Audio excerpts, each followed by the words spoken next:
Welcome, everybody, to Professionally Profane Pro Wrestling, or P3W for short. We're here for episode 7. I'm here, as always, with my Canadian brother from another mother, Fayyaz. How you doing, bro? Bro, Logan Paul is champion. Did we not Yes, predict that a couple we weeks ago? we did. We did. Not only did we say that it was going to happen, we said it should happen. And Triple Yes, H watched the show, and he listened to us. he did. That's my story, and I'm sticking to it. He did. He 100% did. Absolutely. So, man, definitely a good episode of Raw. Am I right? Yeah. Compared to what we got like the last week between both shows, 100%. Yeah, man, it was a huge step up, if you ask me. What up, Reynald? What up, dog? Yeah, man, I thought it was a step up. Overall, there were some surprises, some stuff I did not expect. Yeah. Fayyaz just died. No, I'm here. Oh, I'm okay. just moving something. I'm back. He has risen like our best friend Jesus. There's a hidden meaning behind that. Anyways, everybody, man, we're here to talk some freaking wrestling, man. Finally, a good show, because honestly, the last like 3 shows, maybe even the last 4 shows, have been lackluster. But Yeah. this one's not. This one's not. I'm excited to talk about a lot of the different stuff that happened. So, without further ado, I'm trying to remember what kicked off the show this weekend. I'm looking up the results now so I can go through them. Stephanie McMahon making her return. That's right. Stephanie McMahon. Cody Rhodes came to the ring, which was a little surprising. Obviously, he's a SmackDown boy. But I guess, they were in Madison Square Garden. They weren't going to, miss an opportunity for Cody Rhodes to come out there in his suit and 100%. smile at everybody and, What else is the quarterback supposed to do? Why wouldn't he be on the show? The quarterback. You're right, man. The number one guy. But he came out there. I was a little upset that there was no Randy, but at first when Stephanie came out, I was worried that it was going to be a cheap pop. Like, oh look, Stephanie's out here to give him some like encouragement, and they're gonna like suck each other off. And both of our podcasts start with what, and like we're totally best friends. And anyways, it's not how it worked out. Stephanie came out there with some fire. She was if you were wondering if Stephanie McMahon lost it, she never did. She still got it, baby.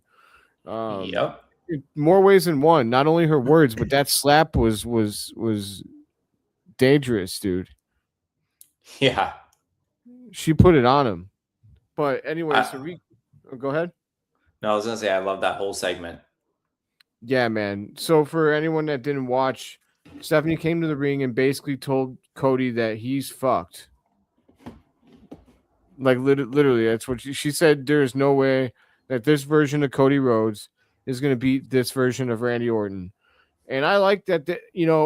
At first I was wondering what the connection was, but then I remember, obviously Stephanie and Randy have history. Like, he once upon a time committed sexual assault in the middle of the ring by RKOing her and then kissing her without her consent in front of Triple H while he was handcuffed to the ropes. One of the more disturbing and like uncomfortable things that I've ever seen while I was watching wrestling. Great storyline. The way that he like leaned in super close to kiss her and like did it really methodically, like a literal psycho, was really great acting. But also it was like, I was squirming a little bit inside when it happened. But yeah, planted a kiss right on her, and she's secretly been in love ever since. No, I'm just kidding. But she, so she's been on the receiving end of what it's like to be a target of the Viper when he's listening to the voices in his head. And so that's what she basically told him. She was like, Randy's going to do whatever it takes. And I think that you're too much of a pussy.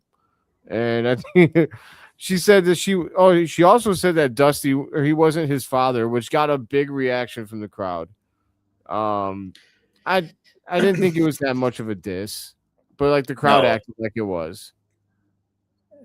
Cody being champion means he's better than his father, correct? Yeah, that's what I would say too. Like I know that Dusty Rhodes is a legend and everything, but when it comes to the confines of the WWE, Cody Rhodes has lapped his father a few times. You know, that might be his talking point when he turns heel. That'd be a good one. You know, everyone keeps talking about my dad, but I'm better than that dead ass motherfucker. Hey, you could talk about Goldust too, or Dustin, whatever he wants to go by. If they go there, he's got to call him Dustin, because if they go to that, like, you know, let's not talk kayfabe. If you're gonna literally just stand up there and talk about how much better than your family you are, just call him Dustin. Agreed. But by that point, hopefully, maybe, you know, I don't know what Dustin's contract is with AEW, but it'd be really cool if he was a free agent and can come in for that whenever that went down. He won't come back. I think he's stated. No, I think he's stated that he won't come back. That's okay. Maybe he just won't come back as Goldust. I mean, I wouldn't want to keep playing that cross-dresser anyway. I think he's happy in AEW. I mean, he tweeted that, or wrote it on X, I should say, a while back, and he said like he's happy in AEW. So all the power to him. I mean, he's been seen differently, right? Like even I still watch AEW time to time, and you know, when he's on there, like it's a little bit different. The natural.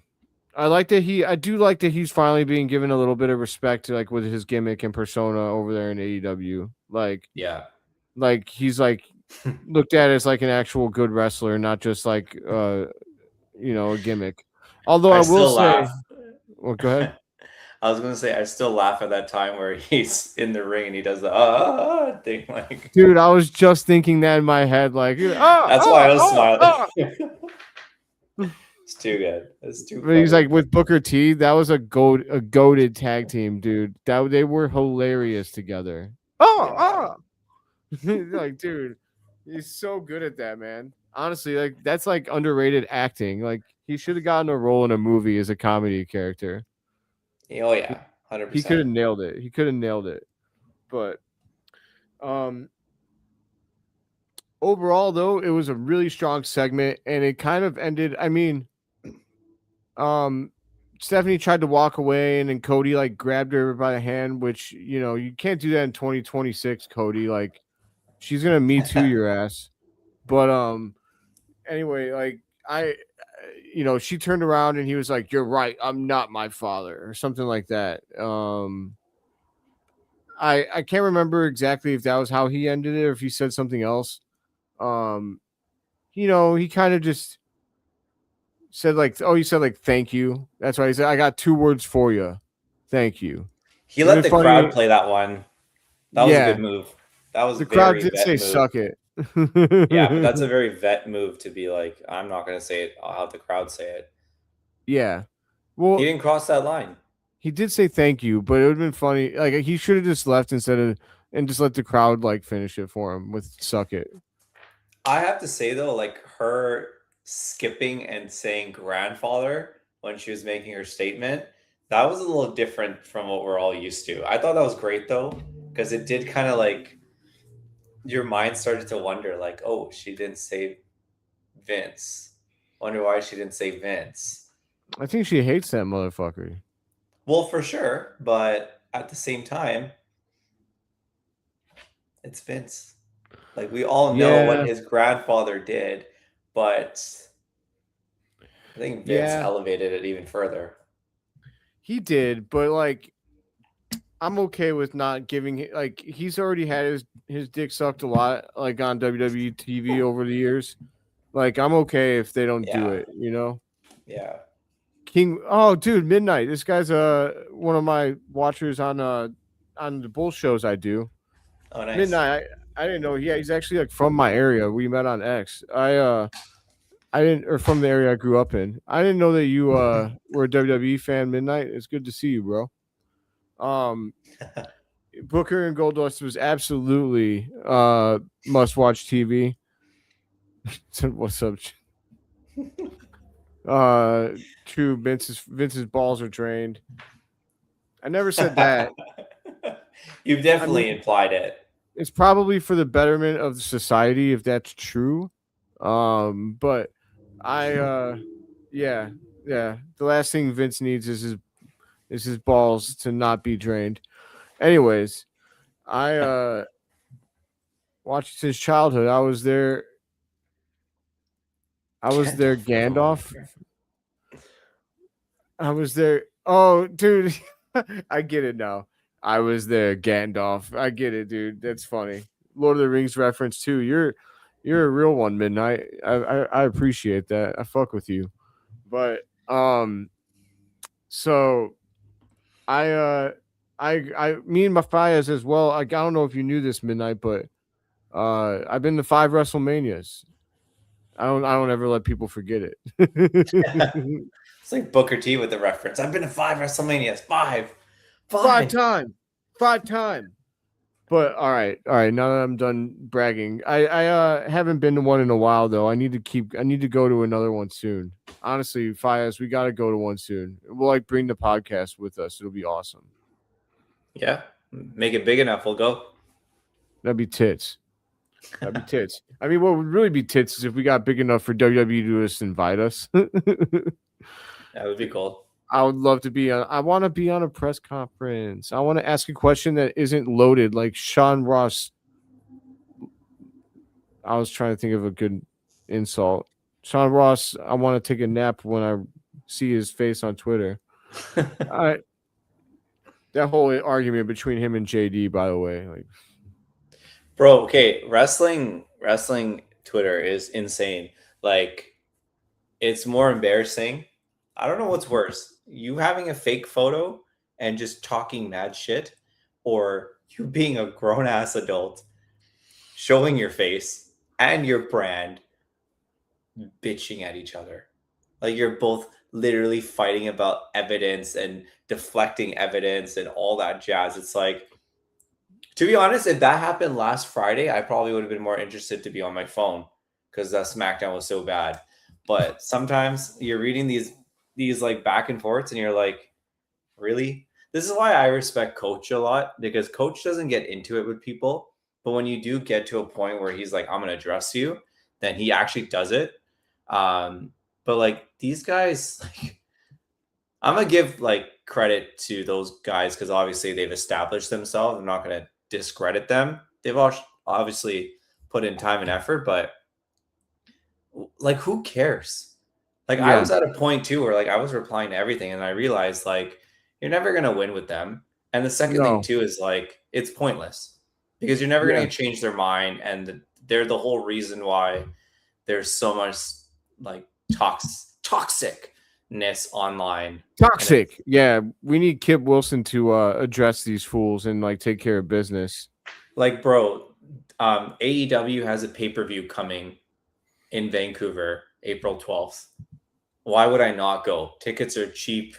I get to watch wrestling live. There's no like tribalism towards it too. Like, if you ask me today, which one do I prefer? I do watch both. I like one more than the other, but I'm not going to say the other one sucks and this one's better. I just, sometimes 1 week one's better, 1 week another one's better. So facts. Midnight is a true GOAT. He a true legend or a true like OG. Says it's a car wreck. You know you shouldn't watch, but you do when it comes to wrestling Twitter. Especially the tribalism types don't bother. You came to the right That's podcast. why I don't go online. Yeah. You came to the right podcast, Midnight, because we're not about that life. We prefer WWE, but we're not here to hate on AEW. Like, we there's things that we like and don't like about it, like anything else. And honestly, eventually, if this podcast got big enough, I'd like to cover all wrestling. Obviously, I just need more time in my day. But like, it'd be awesome if this podcast got big enough. I'd like it if we covered all wrestling. Like, that would have to be. Well, I love TNA. Like, I watch TNA. TNA's been great. I gotta take steps to this. I gotta start watching NXT and then TNA and then maybe AAA after that. I really wish I had time for like New Japan, but I've never had like the time, and I don't really know where I would go to watch it. So I'm sure I could easily figure that out. But anyways, we're getting off the beaten path a little bit here. Which we normally do. That's facts. That's why we're the fun podcast, because we don't script everything. That's true. Yeah, it's just two dudes talking ball, man. Talking ball. Except this ball has 4 sides and a square ring. But and there's no ball. Whatever. But we're gonna get to the best part of the show right now. And that is there's new tag team champions, my friends. Yes. Logan Paul GOAT season has arrived. Midnight, since you're kind of unaware of the storyline here, we glazed Logan Paul over the top wise because nobody else is willing to give him credit in the IWC. So we have to give him more of it than we should than anyone else, because Logan Paul's a natural. You can hate him outside the ring if you want, but when it comes to inside those ropes in the squared circle, there ain't many better, man. He's a natural. And via help of I Show Speed, who clocked LA Knight with some brass knucks, and technically with the help of Danhausen, our boy Danhausen helped. He let us down. Well, no, he kind of didn't, right? Because he kind of helped Logan Paul and Austin Theory win the tag belts. Yeah, but I just mean like some of his recent curses have not been on our side of. No, leave Kip Wilson alone, man. Leave him alone. That's true. But the I Show Speed curse is pretty funny. Him out there, like over there, just like trying to beg Danhausen to uncurse him is pretty funny. And he's like, when he told him like to uncurse him, he said that he wanted $10 billion. He wanted control of his streaming services. He wanted some of those camera guys that follow him around. It was pretty funny. And then he made a bunch of faces as the commercial break came. And he's just so money, dude. Danhausen's so funny. I love it. He's actually a pretty good wrestler. Midnight's a real one, dude. And he'll be a world champion one day for sure. That's a fact. This guy. Yeah, 100%. We were saying sooner rather than later. Yep, because it's money, man. It's money. Everyone's gonna hate him so bad and want him to be dethroned so bad. They'll tune in every week to see who's gonna get the crack at Logan Paul. And what's funny is he'll probably do everything in his power to defend the belt, as like he'll be there every week, but he'll probably like only defend it like once every 2 months or something. I don't know. It'll be funny, but we're here for it, man. We're here for Logan Paul season, and I think Division needed these belts to get serious for a second. I think that they needed these belts to stay relevant as a faction.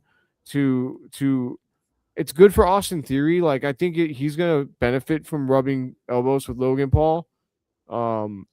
It makes Paul Heyman look smart instead of like a doofus, which he was looking like for a little bit.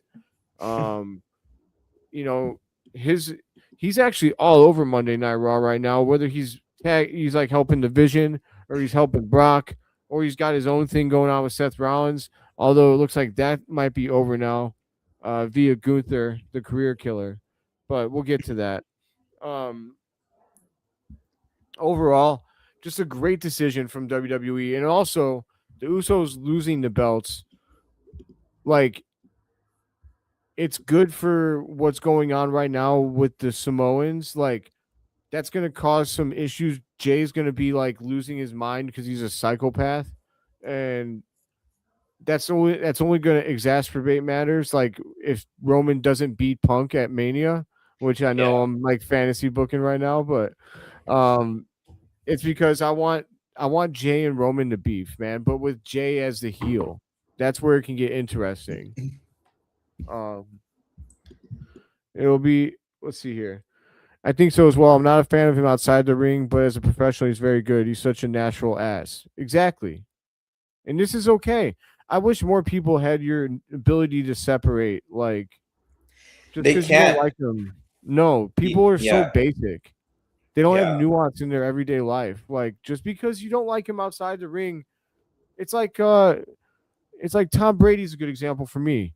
I hated him as a football player, and he still makes me want to throw up when I see him, but he's a big Caleb Williams fan, and he's actually a pretty good announcer.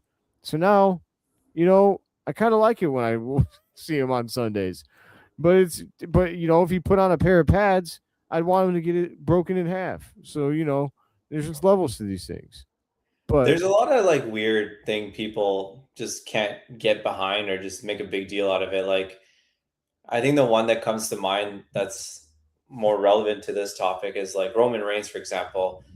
Like, yeah, he's had a long title run, he's cheated multiple times, people get involved. That's the storyline.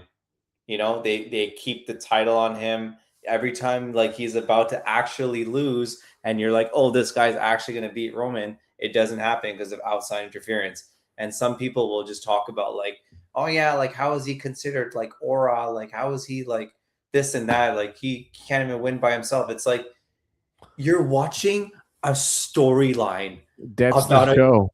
that's the show. Like if you seriously don't want that, go watch UFC because in UFC you don't know the outcome all the time. You might think you know it because you might have an intelligent guess, but did anyone think Adesanya was going to get knocked out this weekend? Probably not. Nope. But there you go. That's the funny part. I love when people say so. He can't even win by himself. Or look at Drew. We were talking Yeah. about Drew last week, right? Or sorry, it Yeah. was 2 weeks ago where we were saying like they took the title off him. He's not going into the WrestleMania with the title. He's in another storyline now. And everyone is online just has this opinion like, oh, he's probably unhappy. He wants to leave. But it's like you pointed it out. You said he just had 7 or 8 matches with the top stars in the last year. So like him, sure, like him going to the WrestleMania without the title, I wasn't a big fan of. But at the same time, I look at what happened the last couple of months. Some people are going to say, oh, he looked like a pussy on SmackDown one episode or this and that. But it's like, this is part of the storyline. Yes. And then we have to blame Triple H for everything. Yeah, he's the worst thing that's ever happened to wrestling. If you go on, he's the only writer, you know. There isn't like 14 other people that wrote Days of Our Lives that are sitting probably in that table. So yeah, man. I agree with you wholeheartedly, man. Like they're like, I don't know, man.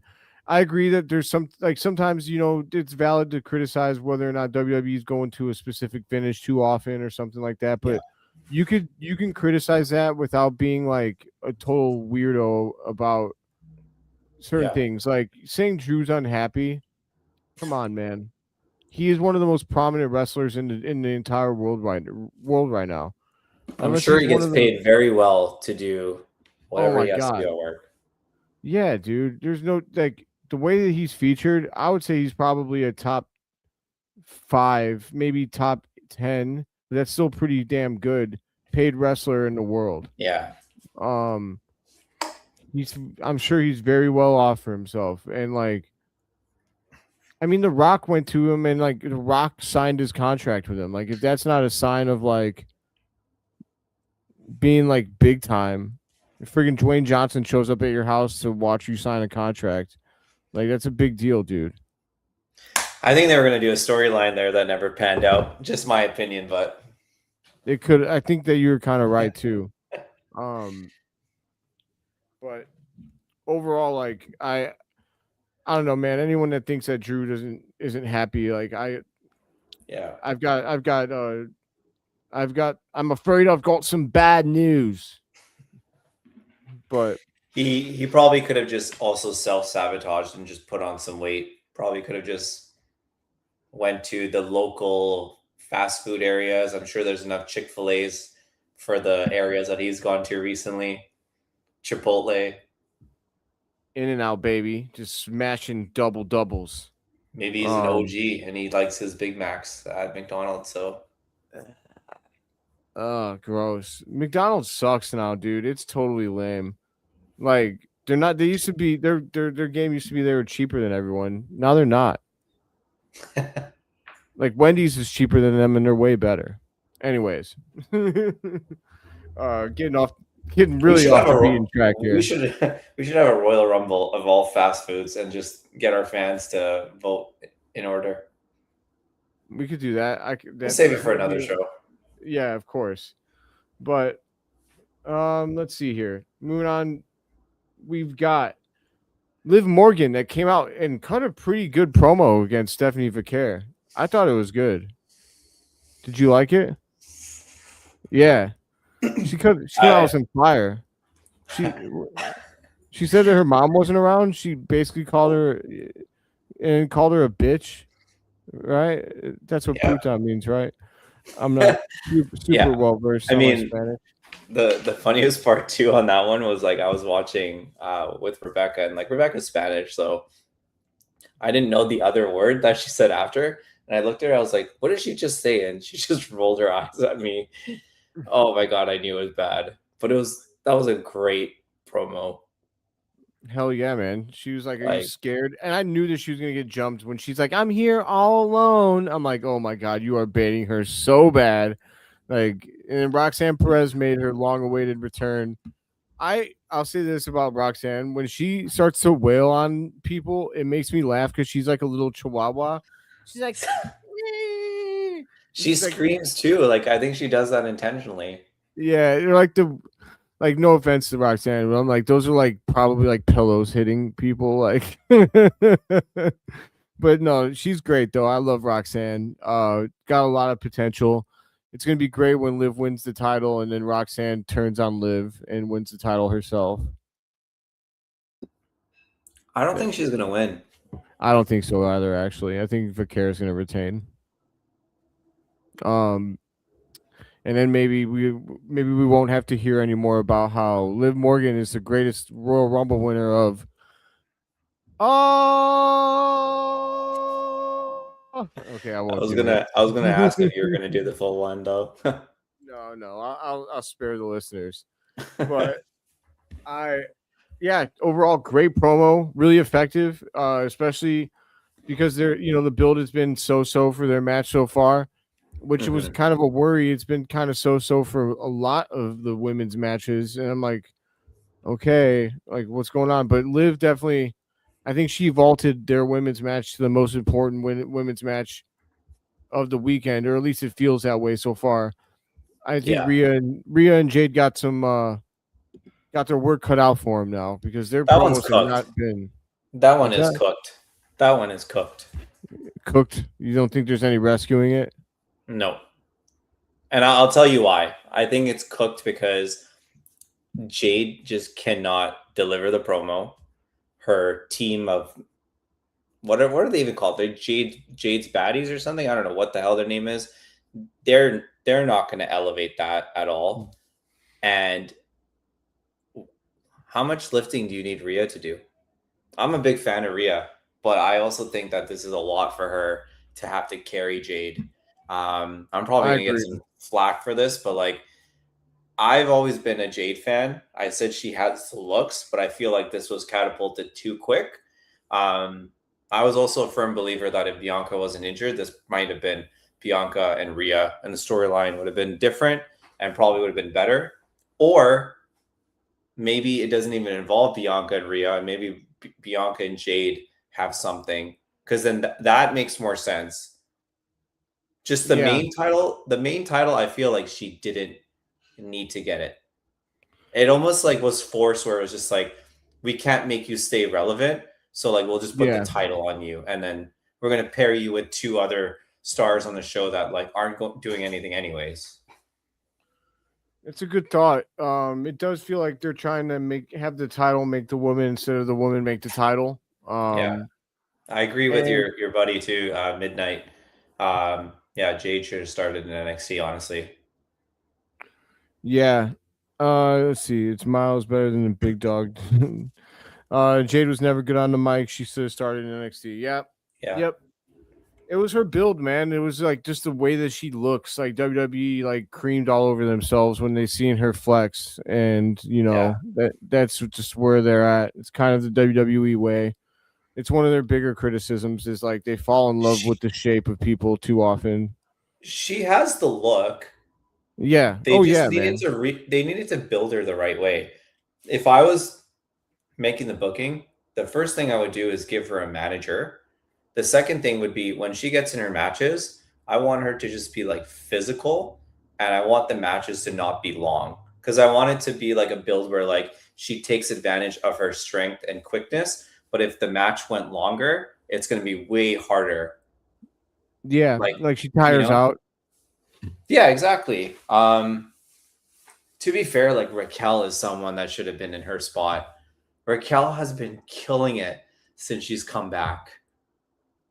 I agree. Yeah, I think Raquel's been great. I think she's due.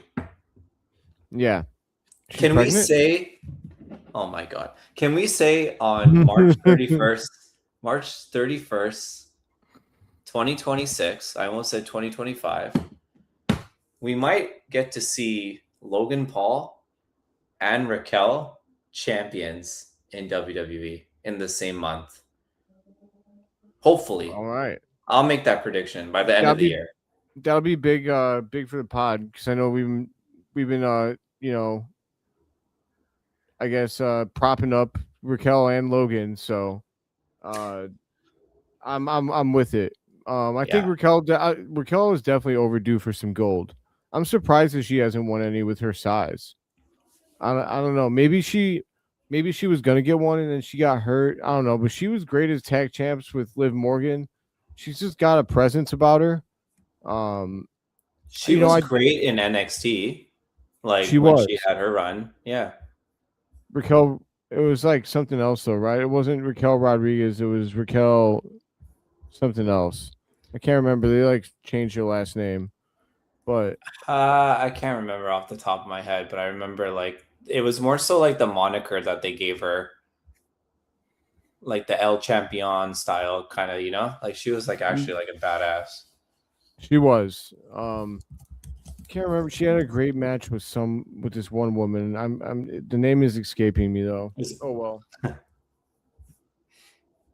Fuck it. But overall, like, yeah, I would agree. I think, I guess we're gonna get to her. So we'll save some more of the Raquel praise for a second, but we ended up getting to all the women doing the tag match. So Bailey and Lyra Valkyria tagged up to take on the Irresistible Forces, aka the team that doesn't know how to come up with an original name, and they ended up getting DQ'd because Alexa Bliss and Charlotte Flair ended up getting in the ring. Like, there was no good reason for the Bellas and Alexa and Charlotte to come out. That's my only big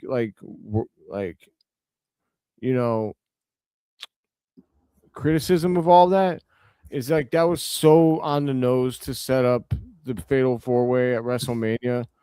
But it is what it is. They got more women on the card, and I'm about it. Yeah, they kind of did that with a couple of matches in this that they set up on Raw last night. But overall, like, I'm not that mad about it. Like, the match itself was fine. Yeah, I just hate that it's the Bellas that are getting involved with this. Unless they're the ones that eat the pin at WrestleMania, then fine, whatever. But there's definitely way better tag teams that you could put in that. Bring back the Iconics. They're back, actually. They're just not in WWE. What? Billie Kay and Peyton Royce? Yeah. I liked them. Iconic. Like, I don't know. I liked them. I dug them. This girl that I used to date, like, loved Billie Kay. She thought she was like the most beautiful woman. I don't know. Mm-hmm. So they're in AEW now. Really? Yep. Interesting. I dug them as a tag team. I did. Plus they were like a real tag team. Like they came around it before like being a woman tag team was like a thing. They were like. Yeah, they were like the second ever winners, I think, of the tag championships. I know, like, them winning it, like, really, like that. I think that was part of the reason that Sasha and Naomi quit. So I think they were really butthurt over them winning the titles. I think they won them off of Bailey and Sasha, and Bailey and Sasha were like butthurt about it. I don't know. But the Iconics though, like when they were in NXT, they were cool. I don't know why there was a weird transition where some people come from NXT and then they go to the main roster and they change things up. I agree. Like, I don't know. You see that a lot. Yeah. I don't really understand why. It doesn't seem like there's a need for it.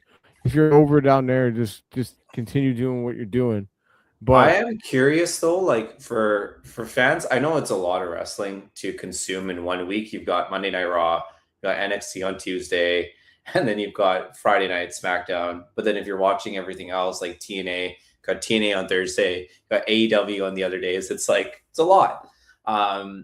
yes, What fascinates me though is like for the amount of people that complain about how Monday Night Raw sucks or SmackDown sucks or it's whatever. Why not just watch NXT? Find someone on NXT that you like. You'll get behind them. And then when they get called to the main roster, just make a prayer that it works out for them. Otherwise, they're going to be gone. But NXT, all these names that I speak to you about or my other friends about, it's like they started here. started from the bottom, now they're here. Like, why can't we? I know why we can't because of other reasons, but they can definitely bring back that old style of the black and gold in NXT to the main roster, and it would be cool. But I just don't think they're gonna pull the trigger. I was surprised that didn't happen when Triple H came into power. I thought we were gonna get kind of like a NXT black and gold vibe. I think there's more things that we don't know about when it comes to that kind of changeover. Because like if it always didn't make sense to me.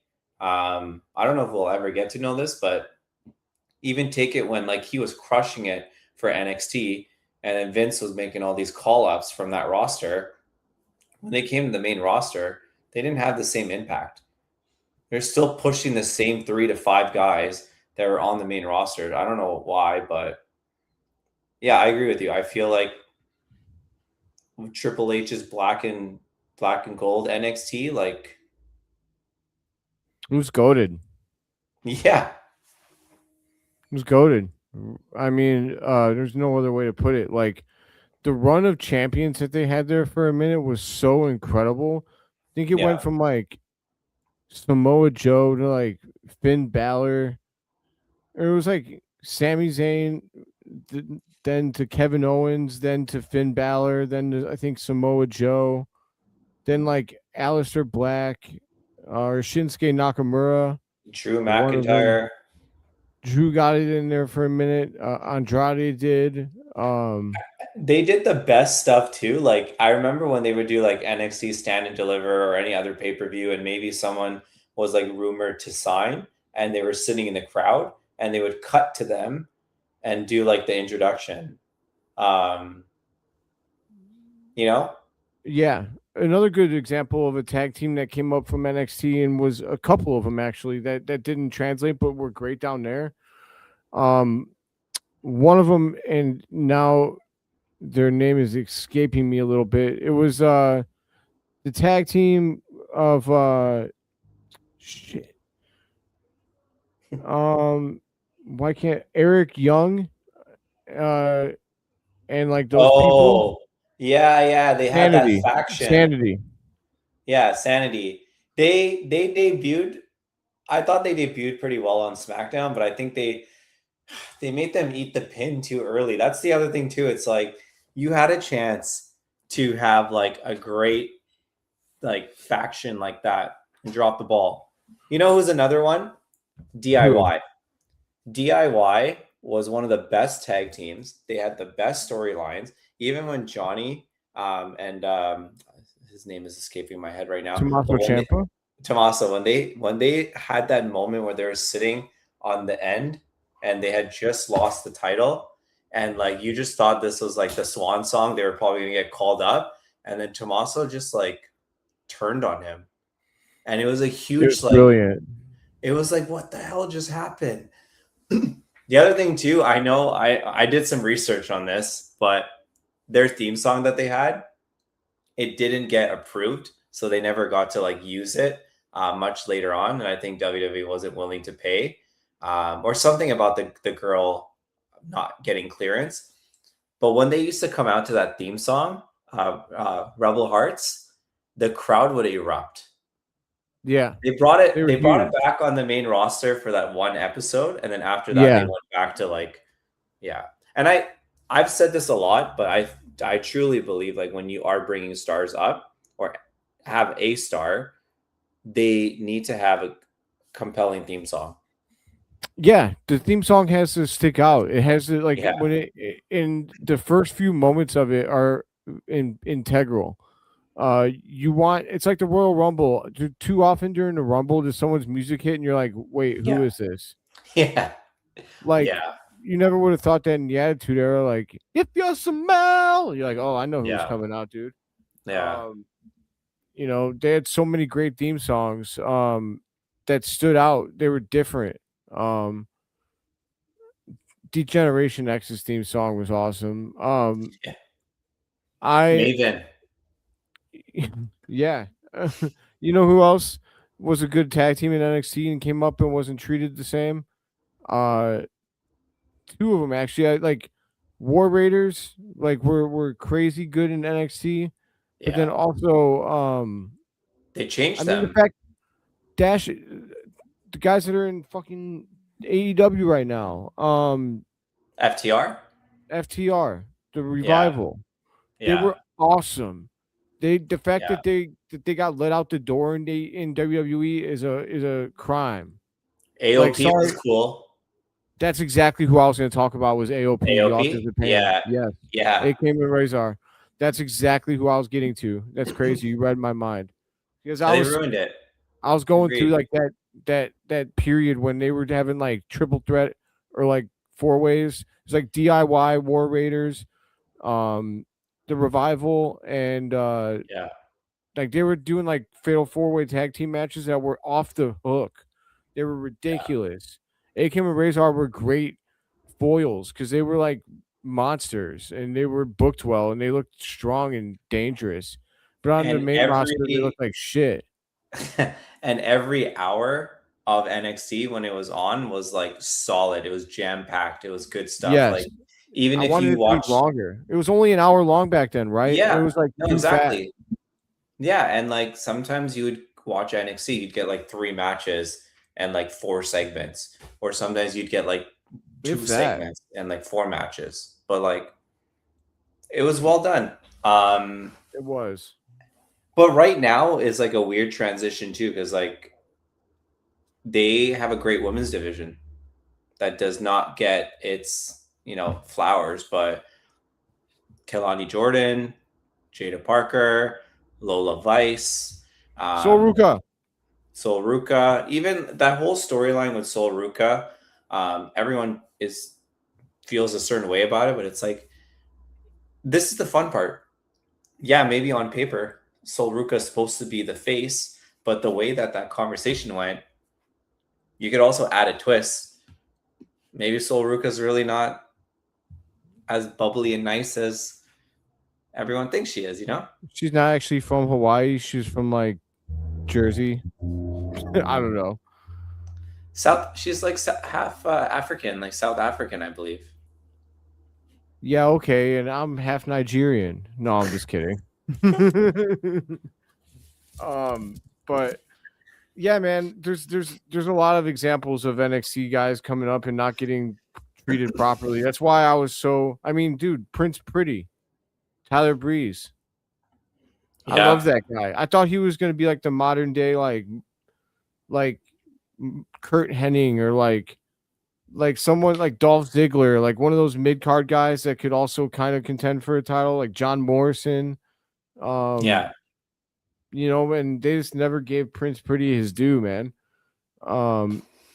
I don't know what happened there. You know who else Vince, too? Now that we're going we're going on this. It's like look at the NXT UK division. That was a yeah, great division. it was. Gunther when he was fat, like he was actually fat. It was good Yeah, shade fat, but he was fat.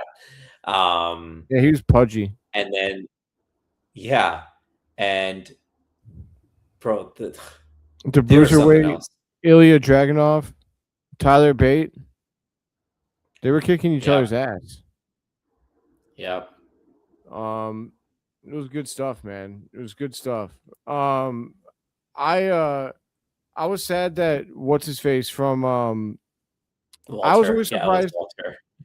I was always surprised that that guy that came from Japan didn't end up being a big deal. Kenta, Yeah. he ended up being kind of a throwaway. They tried to make him like super bright and colorful, and he was kind of like a loser. I don't know. Yeah. You know I who think I it's really hard. loved? You know who I Hmm. really loved? Velveteen Dream. And I know that he ended up being like, I think he got the charges dropped against him. Actually, I don't know. He did. He was trying to get a second chance with WWE, but I don't think they're going to do it. He was so talented, though, man. He was so talented. I loved him. Like that feud with Aleister Black was so good, and it was just about Aleister Black saying his name. It was so good. And then at He the end of had it, aura. who did? Velveteen Dream. He did. He knew he was so good at acting in that role. He was perfect for it. He was like a more flamboyant Trick Williams. Yeah, or like almost like Goldust, but with like a more serious gimmick. And the rounded glasses. Yes, that one pay per view, he like put "Call Me Up" Vince on his tights or something. It was brilliant. He just had swag, man. He was great. I love that guy. If he's actually innocent, then bring him back. You know who WWE should bring back is Enzo and Cass. I don't care. Bring him back. No shot. No shot. SAWFT.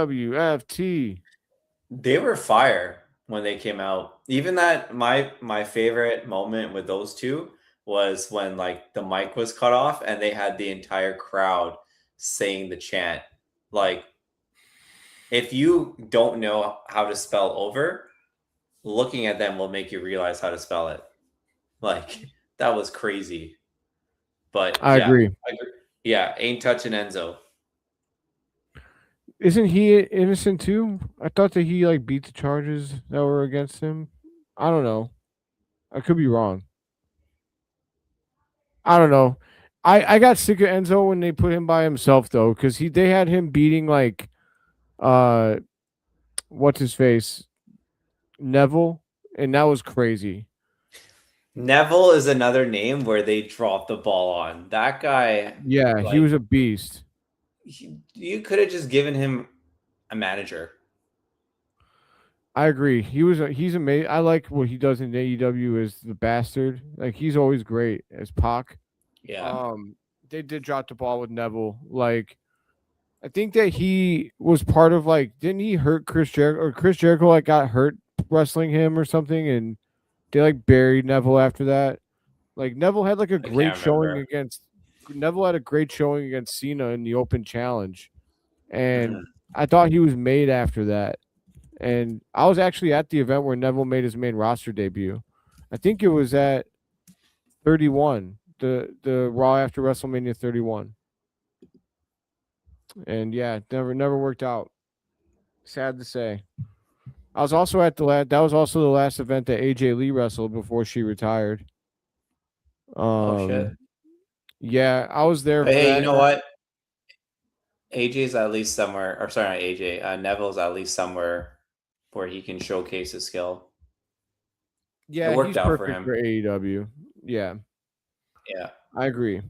All right. We'll get back. Now that we've done our NXT reflection period, we'll get back to the show. But no, yeah, man. Long live NXT Black and Gold. We'll never forget about you. Never. That was on cue. All right. Then we almost had Triple H having a heart attack live in the ring. Because yeah, I thought he forgot about his pacemaker for a minute when he got in there.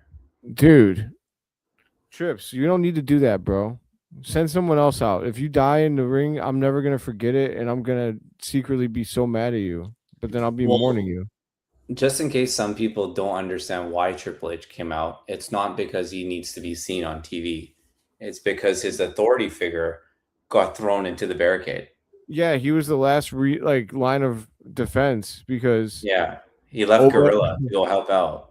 Oba totally manhandled Adam Pearce. Like, I wonder if they're gonna do anything from that because that was wild. I did not expect Oba to just completely disregard Adam Pearce and shove him to the side like that. Yeah, 100%. Plus, there's one more thing to also discuss. I don't want to seem like I'm defending anyone, but they also didn't boo Triple H because they hate him. They booed him because he came in between of these two behemoths.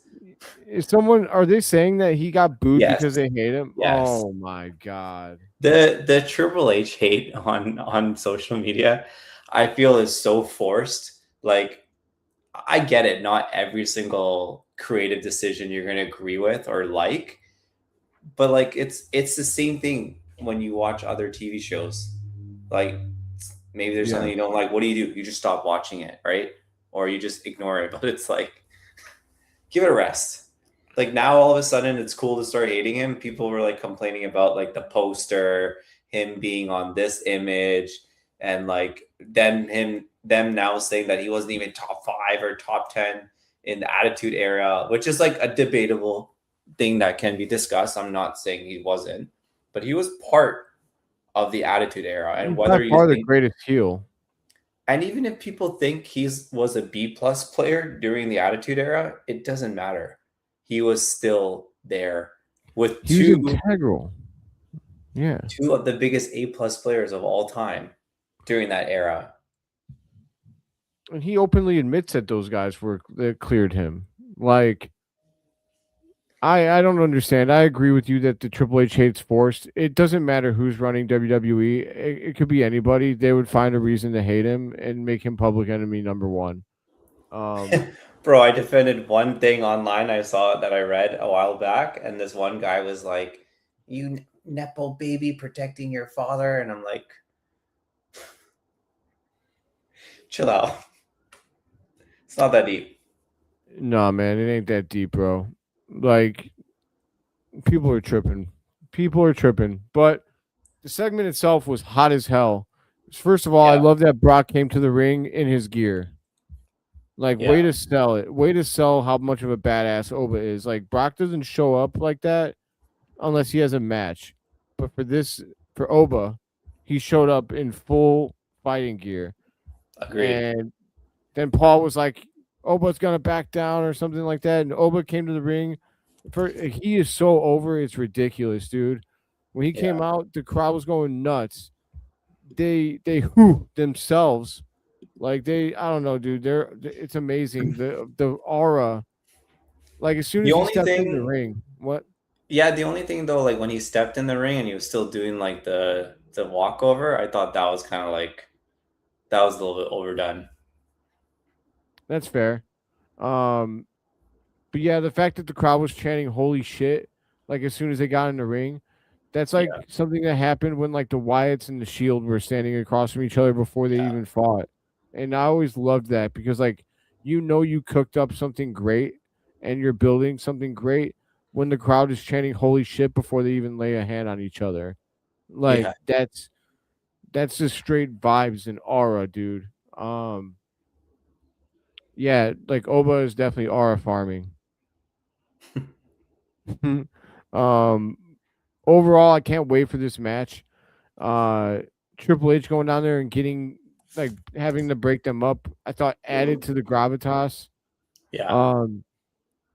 Shout out to the guy that got F5'd on the floor. He might be dead. Brock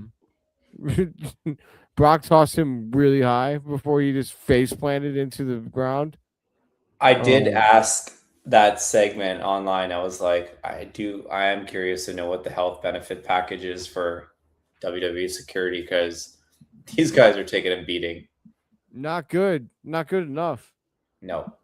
But one interesting point that my friend brought up when I made that message is that you also never know that one of those security guards might end up being world champion one day.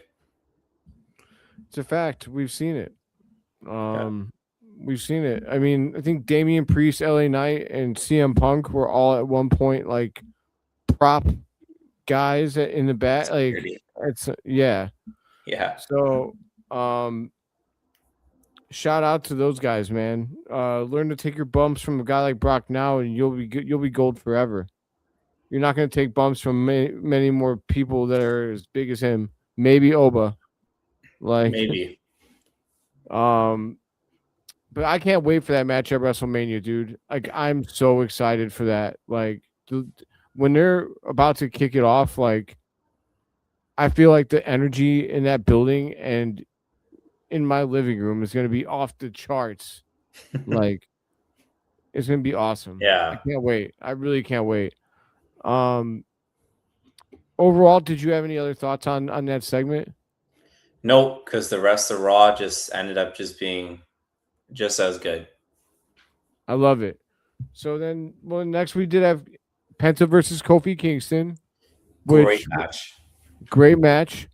Then after he got the W, Penta basically showed his ass by saying that not only is he down to defend his title at WrestleMania, but he's trying to do an open challenge ladder match where they've already added 5 superstars to the match. All of which are great choices. Maybe Rusev is the one guy who doesn't fit in a ladder match, but I like that you have to have one power guy, I feel. And Rusev has honestly kind of gotten the shaft since he came back to WWE. So I'm glad that he's getting a spot on WrestleMania because like first AEW wouldn't use him and then he came back to WWE and did get a great reaction on his return, but they have not known what to do with him. He got fed to Obafemi like he was cannon fodder. So I'm happy for him that he gets to be on WrestleMania wrestling for the title belt. Is he going to win? Hell no. I will say that Javon Evans is a sneaky dark horse. I think they're going to do it. You think so? Yeah. I would not be surprised. I think you see two things that happen on that one. Either they put the rocket ship on Javon or Penta retains in a very entertaining match. But do you think it's only going to be like, are they going to, you said there's 5 people? Yes. I off the top of my head, I know that Javon, Rusev, Penta, JD. I can't remember Dragon Lee. Oh, okay. They should add one more. Ray Phoenix? No. Who? It's got to be a Raw guy. LA Knight. Yeah, right now, what's he doing on WrestleMania? Nothing. Yeah, exactly. He's gonna wrestle I Show Speed. I mean, I to be honest, before they announced John Cena was going to host WrestleMania, I thought LA Knight was going to host.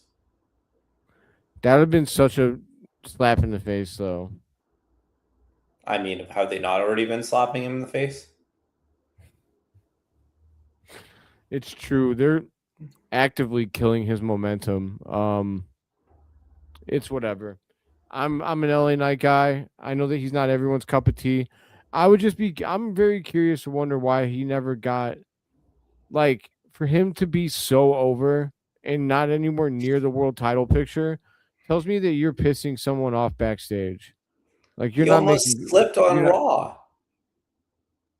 Yeah, he is a little bit like, I don't know, sloppy. I don't know. But he's so over though. That's the only thing. It's like his crowd reactions are nuts. And yeah, but like so is Hornswoggle, but yeah.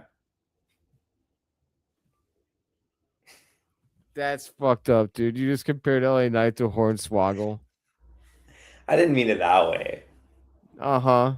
I'm tagging him since you traded on me with Matt Cardona. I'm tagging LA Knight and letting him know what happened here. No, I'm just playing. But fun story. I actually almost took over the LA Knight, like big time LA Knight fan account called the Revolution. When he was like first getting hot. Yeah, like that account had a ton of followers, and the guy wanted to move on from the account, so like he had people like right in and like try out. I don't know if he ended up moving on, but he was gonna let me and like 3 other guys like all do trial runs. Like he gave us the login, and we were gonna like take over for a while and see who did the best. Like each of us was gonna have like a day, and ultimately I bowed out of it. Like at the time, I had too much going on, and I didn't want to take on the commitment. Thank God. Yeah, yeah. I mean, I would have been doing that a lot. Why do you say thank God? Because then you wouldn't be doing your Chicago Bulls Breeze stuff or this. It might not be, because that would have taken up a lot of time. Like he was being very serious about it. He's like, if I give you this, man, like it's a big deal. Like, because he was like a shop affiliate and everything with that account. Oh, sick. Yeah. Yeah, like because it was called the Revolution. And it was like right when he got hot. So yeah, it was kind of a big deal. But things work out as they were supposed to. I also wasn't like, I don't know, it felt kind of weird like taking over an account. Like I was like, I'd rather get an account over my own self. Like, but overall, I don't know what LA Knight's gonna do for WrestleMania. So I guess he could be added to the IC title match. Man, add Kofi actually, because the way he moved on that match at 43 years old, he's impressive. Like, wow. Kofi deserves it. So I'm okay with that. Yeah. Where's have I been missing him? Where's Xavier Woods been? I think he's injured. Okay. Because they're down a member. They got the honorary they got the honorary. I was gonna say they have the honorary white guy, the token white guy in the group, you know? The token white guy. That's so funny. I love that. Wait, what's this? Hold on. MJF 2, I think. What was that was from earlier. He posted like 7 minutes ago. I don't know what about MJF 2? I'm a little confused.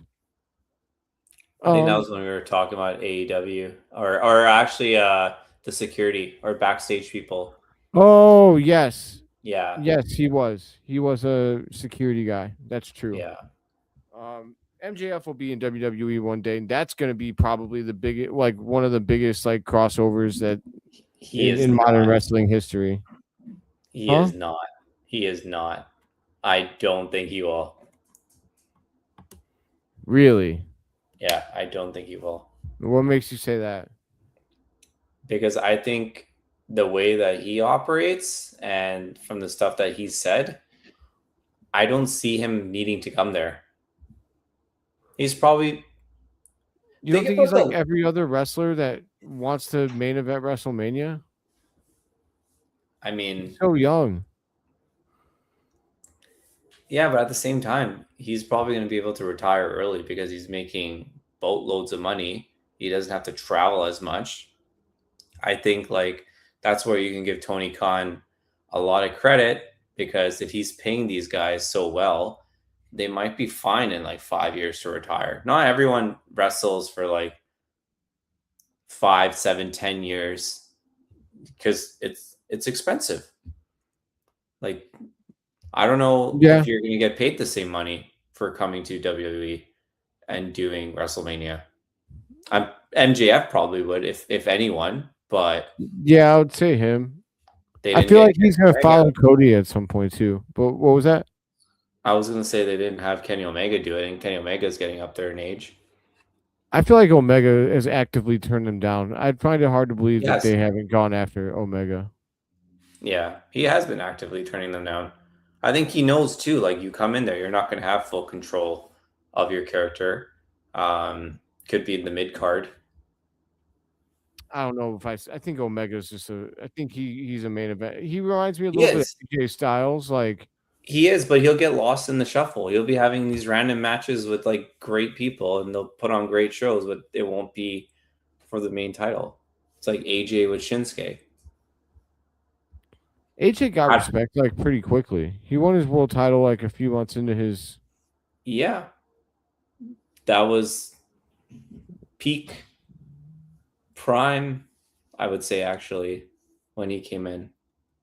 Oh yeah, man, it was nuts. Yeah, I'll never forget when he came out. That was such an awesome moment.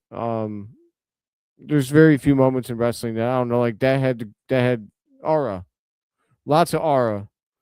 But all right, moving on. After the Penta match, and also I'm excited for that ladder match. By the way, I think that has a good chance to steal the show. I know that the star power is not like crazy or anything, but like I'm just imagining what Dragon Lee, Penta, and Javon Evans are gonna do in that ring, and it's gonna be disgusting. Um, they're gonna beat the shit out of each other. JD's probably gonna do well too, and yeah. Rusev will do well, and like he's the one big guy in that match. He's gonna destroy some fools. So it's gonna be good. He'll probably have a spot. He'll definitely have a spot where he just demolishes everybody. Hell yeah. All right, so from there,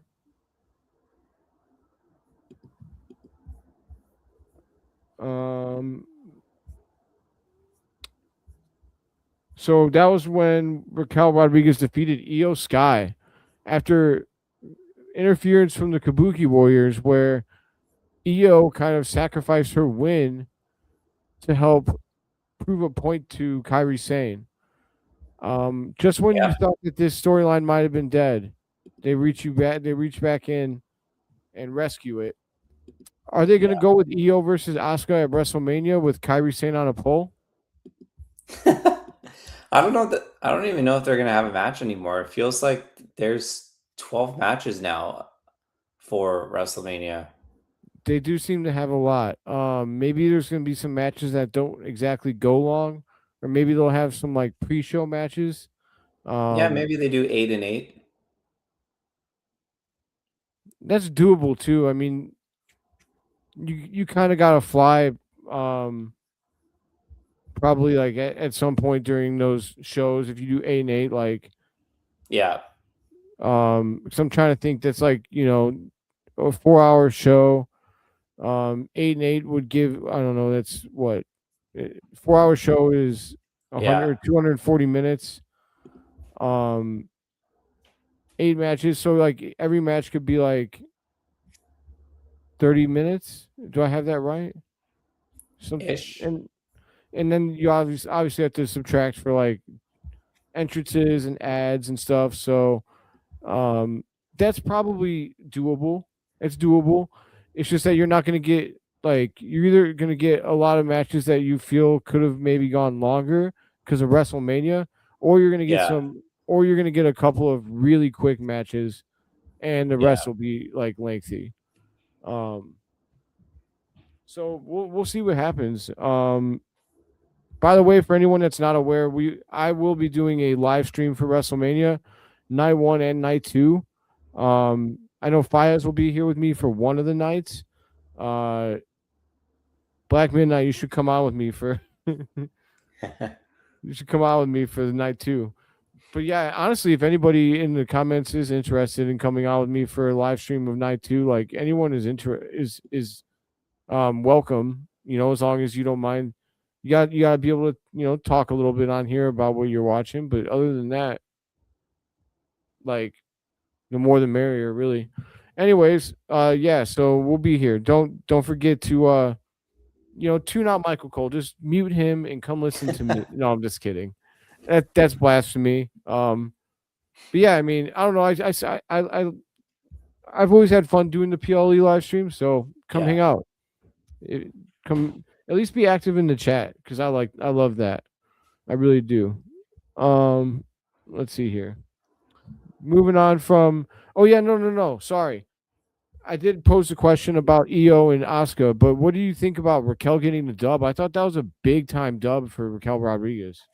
Yeah, and that's why I think that's good momentum for her, but where does it lead to? That's the big question. I made the point earlier about Roxanne turning on Liv if she won the title. Maybe that's not the move. Maybe it would be Raquel that turned on her. went full diesel, like, The Spaniards just teaming up now. Yeah, man, it's like prison. We forgot one segment though because you jumped a little ahead. But tell me, Paul Heyman. That's right. Why didn't that? It's okay. Oh, never mind. I did pass it up. That's my bad. We could just talk about that one and the main event, because the main event was a short segment to say the least. It was. So with the Gunther segment, oops, I just spoiled it. So Paul Heyman just came to the ring, which, by the way, the banter between Heyman and Adam Pearce is Heyman and the general managers right now. Yeah. Is a really great feud that'll never end up in a match or anything, but like Paul is so good at being a smarmy, arrogant little prick. And yeah, I overall thought that it was pretty funny. Like they're back and forth and him telling him to watch his email. I didn't know where they were going with that, the email thing. But I like that Paul was like, there is nothing you could tell me, Adam Pearce, that I don't already know. Yeah. He's like, emails are recaps of meetings that we already had. I was laughing my ass off because it's so true. It's so true. Yeah. But yeah, so Paul came to the ring and was being obnoxious a bit, and then Adam Pearce came out again, interrupted him, and said, Seth Rollins has been cleared to wrestle. His music hits, shows up behind Heyman, hits him with the chair. This is by far the most physical punishment I've ever seen Paul get in a short span. Yeah. He's definitely getting his comeuppance. But yeah, so at that point, just when you thought that Seth was going to stomp Paul's head into a chair, well, there was Gunther.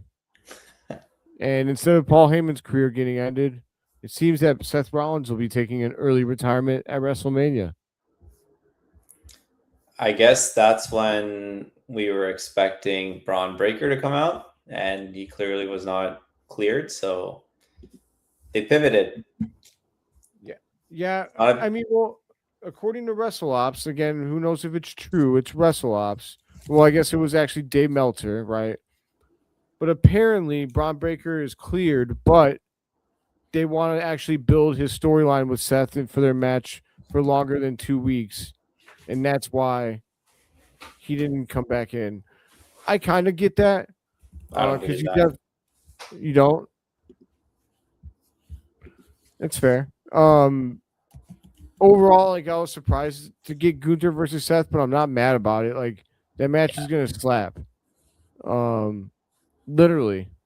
But I don't think that Seth Rollins' career is gonna be in danger either. In fact, I wouldn't be surprised if Gunther loses to Seth, given that he's just now coming back. But also, if I'm being honest, Gunther should probably not lose. Like, not after he just retired Cena, retired AJ. He's on a roll. Like, I don't know if you have him lose right now. But I feel like they're gonna do like a little bit of a fuckery on that one. That's fair. Like, I think that might just end like in an all-out brawl or something where there's no like count out or no pin or anything like that, just chaos. Yeah. Okay. I feel you on that. Like, that'd be different. As long as they don't do, I mean, usually WrestleMania doesn't have much fuckery as far as finishes like that. So I actually wouldn't mind that. They would piss off a lot of people. Oh no, whatever will we do as a community? I don't know, man. I get off on their tears. I jerk off to the IWC's tears. But not actually, not really. Don't take me literally, my friends. But I will say last thing, like, how did Gunther get busted open when he was beating up Seth Rollins? The camera thing. Oh, did he accidentally hit him in like Yeah. the face? Yeah. Okay. Yeah. Well, I so love accidental blood. It's always the best. I love blood in general. I'm just kidding. My name is John Moxley. Overall, like I also like that, like when Gunther was choking him out, he's like, "Go to sleep, go to sleep." Yeah. um, He looked I ripped, can't by the remember way. what's that. He looked ripped, by the way. Like he looked like he was in way better shape. Yeah, he's definitely been motivated by his retirement of Cena, man. He's definitely putting in the hustle, loyalty, and respect himself. Yeah. I mean, the rumor was he was supposed to face Ray, right? But then Ray was injured. But then I'm wondering if maybe Ray went into business for himself and didn't want to end it at WrestleMania with him. Because okay, think about it. Like they had that random Dragon Lee and Gunther match. Where was that Yes, going to lead to? All of a sudden, like that he's was just there supposed to because lead to AJ. the Rey Mysterio match. Yeah, there you go. So, I mean, I'm not mad for it. If Ray wants to retire a different time and maybe he wants his son to be the one that does it, I would go into business for my own kid too. If that's the scenario, I'm not making a rumor here. I'm just saying that was the situation. It's hard to imagine Rey Mysterio going into business for himself. It really is. Maybe that's just because of his size, and I'm underestimating him, but or just he's always been considered to be like an overly nice guy, one of the good people in wrestling, and And he I think never. his son is going to live up to that by being the one guy that everyone hates. He's such a good heel. Yeah, Dom is a perfect heel. Um, The yeah, he's mustache, the look, that mustache is happiness. gross in every good way possible. When he yells, "Cállate, cállate." Cállate! Yeah, man, that's So so good. funny. I big Dirty Dom fan. There's another guy that's going to carry the WWE through the future. Like I feel like he definitely has an Eddie Guerrero type of career ahead of him, where like he is very creative with how he gets wins, and Mhm. I want to continue to see that. Like Uh, be like the guy that just knows how to weasel his way into a win all the time, even when Yeah. odds are stacked against him. I love that. I think he could put on more size, though, to be honest. I know it's not easy because he is kind of lanky looking, but I do feel like he can put on a little bit more muscle. I think, As like, if long he as added 10 more and he stays athletic, Yeah, as long as it doesn't like I don't know, he could definitely put on more muscle. I just don't want to see him do it unless it's like do it the right way. Like don't like juice or anything like that. Like you know what I mean? And you just don't want it to affect his mobility either. So just make sure that he does it the right way. He is really young. He's clearly bigger than he was when he started, but I would like to continue to see him get a little bigger as well. Because honestly, I would like to see Dom be like his character and mic skills and ability to act is up there with world champions in my opinion. But right now, he doesn't like. It's hard to believe him as yeah, a champion. 100%. Um, so that's the only thing. But Mhm.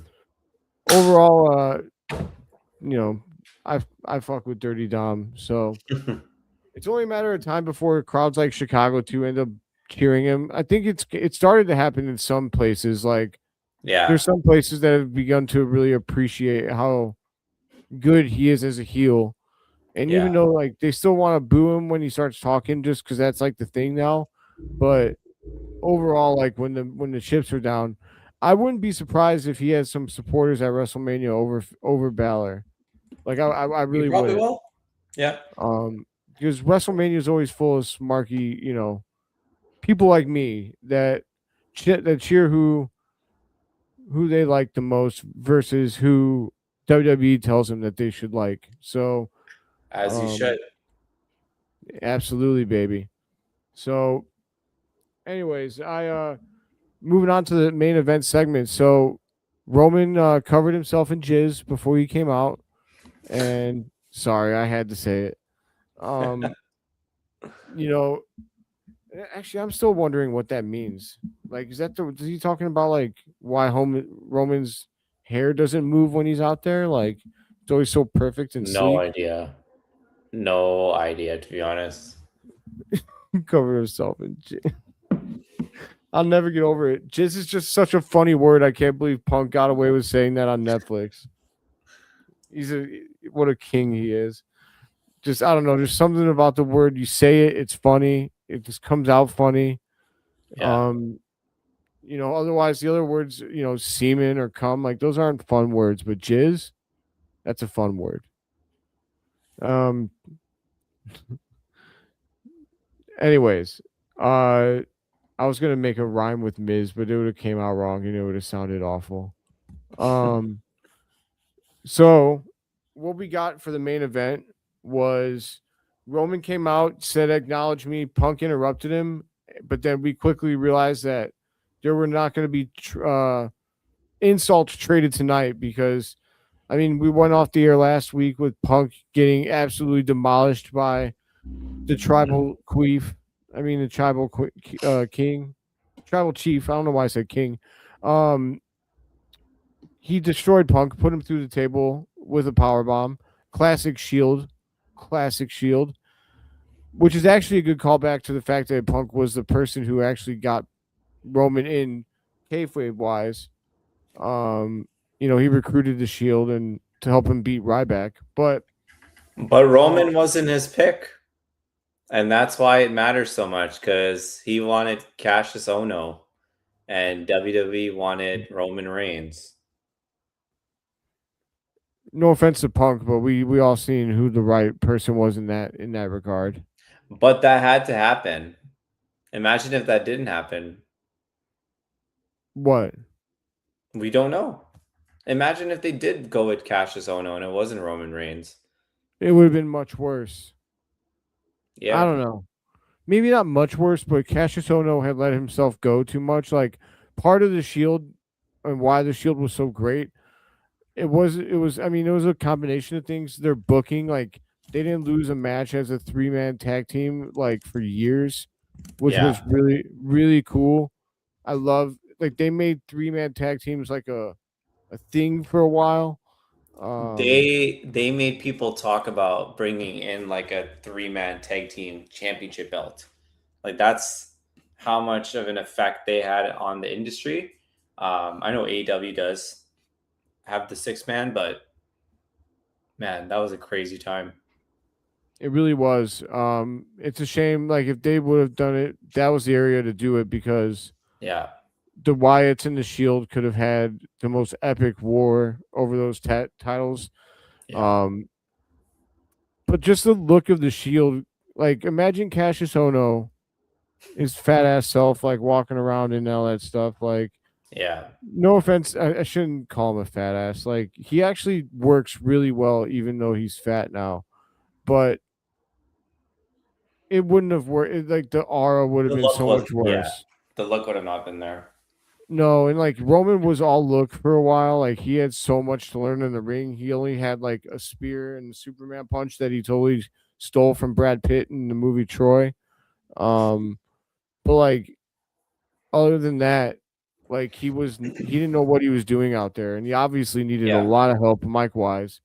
So putting him with Dean and Seth was brilliant. Yeah, I remember. I remember that time very fondly. I was going at the time I worked at this place while I was still in school, I think at the time, and one of my coworkers named Matt Kendall, who has been to this, like a WrestleMania with me. Like he was a good friend of mine still is a good friend of mine. Just haven't seen him in a long time. But his kid Dylan was big into wrestling, but he was a kid. He was like 8 or 9 or 10. And so he loved John Cena, thought he could do no wrong. And like he hadn't been watching wrestling long enough to know like what was coming. I remember like when the Shield was like teaming up to face like all-star three-man teams. Like it was like one time I think it was Cena, Ryback, and like someone else like big time, another main eventer, and like the Shield won clean. And I was always getting my friend's kid, giving him so much shit. He like had like promised me, he's like, the Shield are not going to beat John Cena and all these people. I'm like, oh yeah, that's why they're gonna win. I always like messing with kids because they always just assume they don't know the game yet. They don't know the game. Man, got that experience, Fayyaz. All right. They don't. Now that I'm done putting myself over, I overall, what did you think of the main event segment? Because yeah, I didn't finish, but they went back and forth a little bit, and Punk ended up hitting him with a GTS, and to my surprise, power bombed him through the table. And yeah, I was there. Good ending. Because there's still like 2 weeks left, so that's fine. And I like that the Usos weren't involved. It was just them two. So it was just like, it was perfect.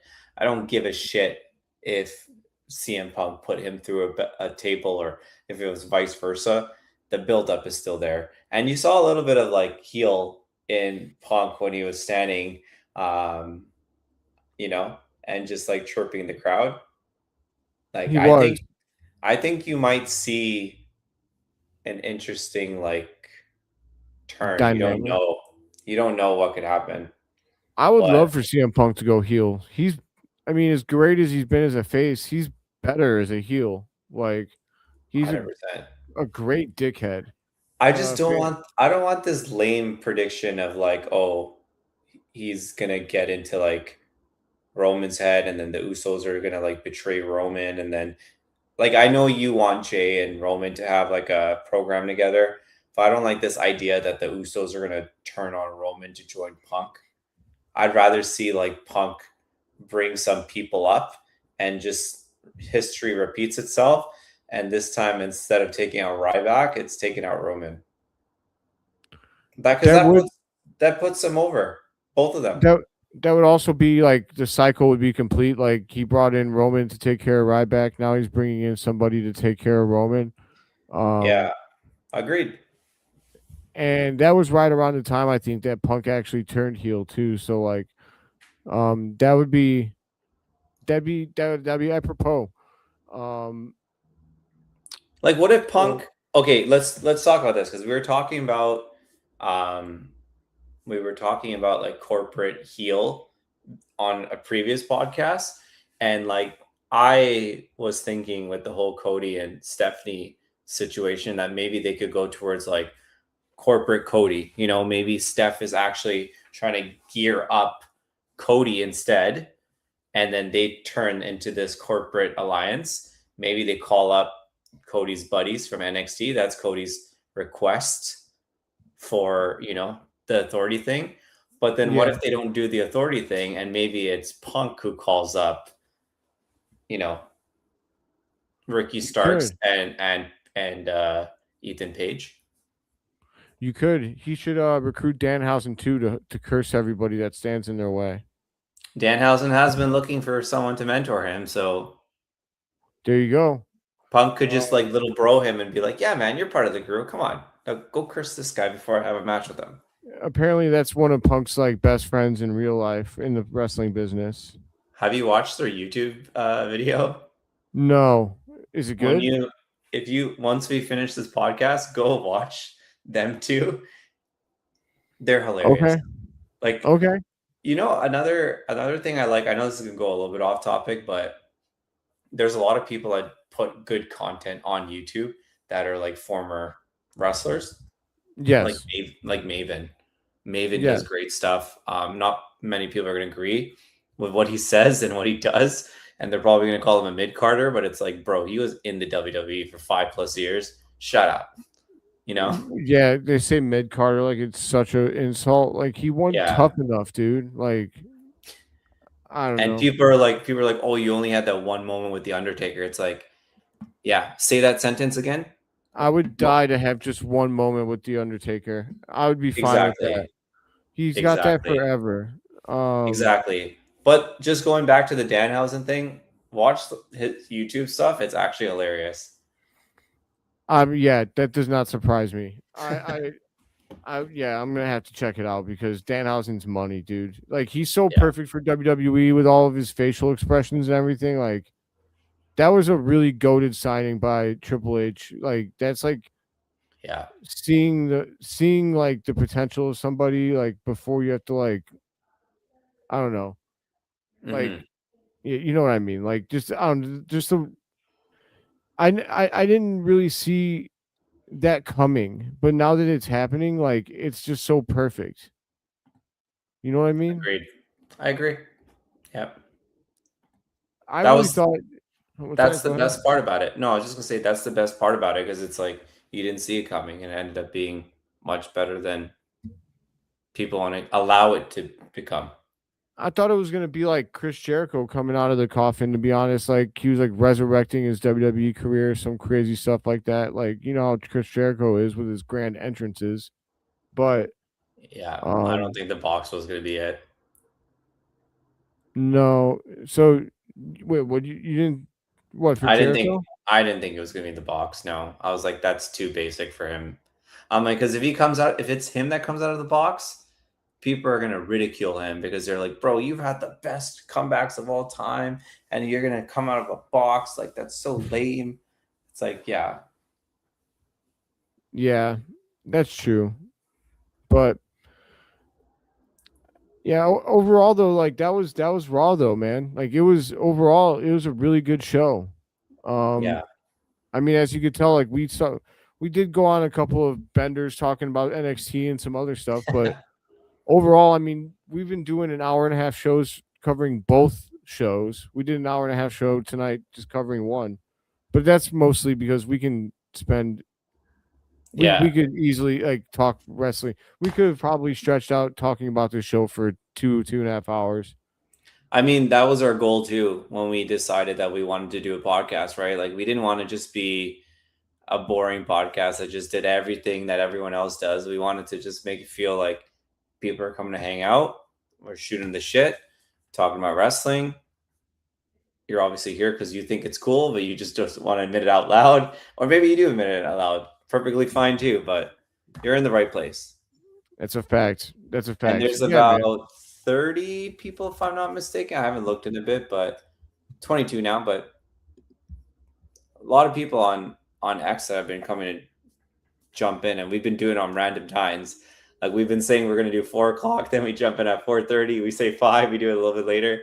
But it's cool to see people are coming to the show. One thing, like, I don't know if I told you this, but like I've gotten like 2 DMs that just said, "Hey man, like I just randomly watched your guys' videos. You guys seem pretty funny. When do you typically do your shows?" So yeah, it was kind of cool to get that message because it's a complete random stranger. And That is. the best part is they had a face.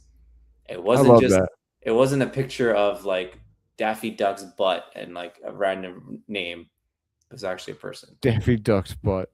Um, I I'm with you, dude. Like I think the more that people like it's all about getting the eyes, and I think when people give us a shot, they're gonna stick around. I mean, we talk wrestling in a way that other people don't. We talk about the old school, you know, we talk about what's going on now. And yeah, so for the people that want to know when we do shows, and I'm going to say this now because you obviously a lot of people are going to watch our, or you know, people will watch our show after it's off of live. So from now on, Fias and I will be doing 2 shows a week, and we will be doing them on Saturdays and Tuesdays, the day after SmackDown, the day after Raw. If we have a PLE weekend, we'll probably try to combine the SmackDown like recap as well as the PLE like stream, just so that people don't have to watch 2 separate Yeah. shows in 2 days. Now, obviously, that'll change a little bit when we have like WrestleMania, like a 2 night event.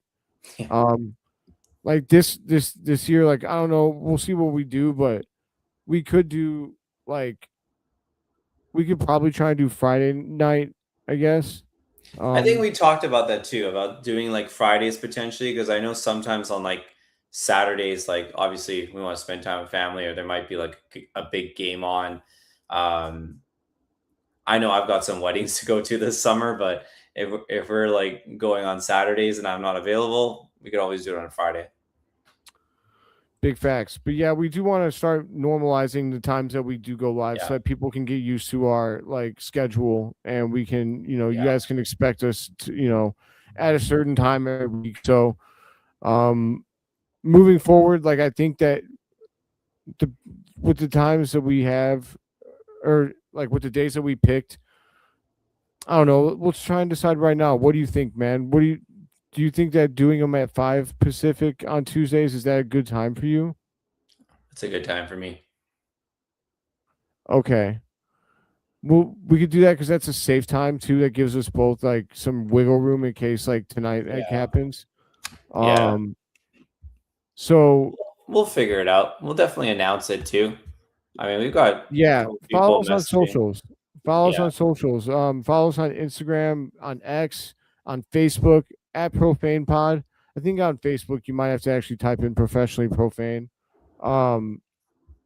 We will announce on there. And yeah, I mean we're definitely trying to grow the show. So if you're here with us on X and you're enjoying the show, please do come over to the Instagram, the X account, and if you really, really love us, come over to the wrestling channel on YouTube and drop a subscribe for your boys. And at some point, we'll be doing giveaways too for free merch and stuff.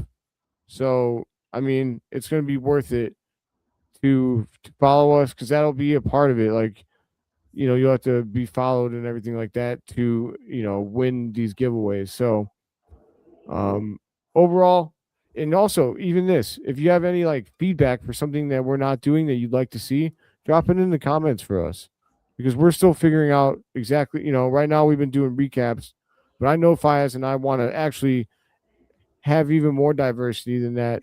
Yeah. And so, if you have any kind of suggestions, I know at some point I want to do some sort of power ranking type of segment.